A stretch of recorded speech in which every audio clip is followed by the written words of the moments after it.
Hola amigos, ¿cómo están? Espero que se encuentren muy bien. Antes de comenzar me gustaría mencionar dos cosas. La primera es saber si tienen alguna duda del tema que analizamos previamente y si es así, con mucho gusto pueden dejarla en los comentarios para tratar de resolverla. La segunda es pedirles que si les ayuda este tipo de videos, los compartieran, le dieran al botoncito de me gusta y se suscribieran para apoyar este proyecto que tiene como objetivo enseñarles a todos ustedes las matemáticas detrás de un robot manipulador, cómo se comporta, cómo controlarlo y cómo implementar esas ecuaciones. Para motivarlos, les comparto este trabajo de 1988 en donde desde ese momento ya éramos capaces de modelar un robot para que realizara este tipo de tareas. Es momento de enseñar robótica de verdad. En el video anterior analizamos cómo se deducen las tres matrices de rotación básicas, y antes de continuar me gustaría que recordáramos el caso especial en el que el sistema ligado al cuerpo no ha rotado, por lo tanto la posición de PW y PXYZ son idénticas. Pero entonces, ¿qué resultaría si resolviéramos los productos internos de la matriz original? Para el vector x.u el ángulo entre ellos es 0, para el vector y.u el ángulo entre ellos es 90 y para el vector z.u el ángulo entre ellos es 90. Pasamos a la siguiente columna. Para el vector x.v el ángulo entre ellos es 90, para el vector y.v el ángulo entre ellos es 0 y para el vector z.v el ángulo entre ellos es 90. Finalmente, la última columna.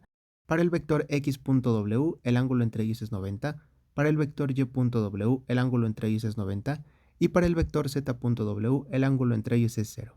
Simplificando los términos obtenemos una matriz especial conocida como matriz identidad, que es equivalente a la unidad en el álgebra matricial, y es por esta razón que al resolver la multiplicación, las coordenadas de PW y PXYZ son idénticas, siempre y cuando el sistema ligado al cuerpo sea coincidente con el sistema de referencia. De esta manera podemos concluir que inicialmente ambos sistemas de coordenadas parten de la matriz identidad. La siguiente cuestión será determinar la posición del punto P después de que el sistema ligado al cuerpo rote de forma consecutiva. Por ejemplo, una rotación de menos 90 grados del ángulo φ respecto del eje Y, seguida de una rotación de menos 90 grados del ángulo θ respecto del eje Z. Esta secuencia de rotación la podemos representar multiplicando las matrices de rotación básicas, y de esta manera conocer la rotación final respecto de los ejes del sistema de referencia o XYZ. Sin embargo, hay que tener en cuenta que la multiplicación de matrices no es conmutativa, y será diferente multiplicar RZ por RY a RY por RZ. Para ello analicemos el primer caso. Proponiendo valores para P igual a 0, 5 y 4 y resolviendo la multiplicación, podemos notar que el resultado corresponde con la posición de P. Pero ¿qué hubiera pasado si hubiésemos escogido el segundo caso? Utilizando los mismos valores y resolviendo la multiplicación, podemos observar que el resultado no corresponde con la posición de P. Entonces, ¿dónde está el error o cómo podemos determinar cuál es la secuencia de multiplicación correcta?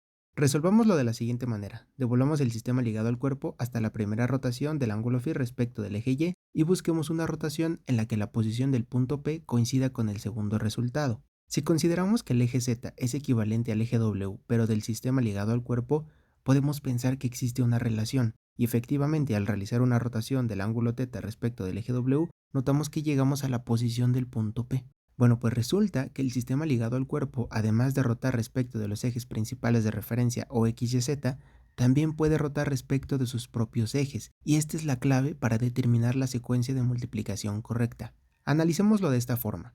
En el primer caso, la secuencia fue una rotación respecto del eje Y, seguida de una rotación respecto del eje Z. Esto significa que si se está rotando respecto de los ejes principales de referencia, vamos a ir premultiplicando o multiplicando por la izquierda las matrices de rotación previas por la matriz de rotación actual. A diferencia del segundo caso, en donde la secuencia fue una rotación respecto del eje Y, seguida de una rotación respecto del eje W. Por lo tanto, si se está rotando respecto de sus propios ejes, vamos a ir post multiplicando o multiplicando por la derecha las matrices de rotación previas por la matriz de rotación actual. Pero aquí pasa algo extraño, porque a diferencia del primer caso, en el segundo estamos combinando rotaciones respecto de ambos sistemas, y esa es la razón por la cual analizamos la matriz identidad. Como inicialmente ambos sistemas de coordenadas son coincidentes, el primer paso será colocar la matriz identidad en la sucesión y posteriormente premultiplicar o postmultiplicar por la matriz de rotación correspondiente. Recordemos que multiplicar por la matriz identidad es equivalente a multiplicar por la unidad, lo que significa que la sucesión no se afecta.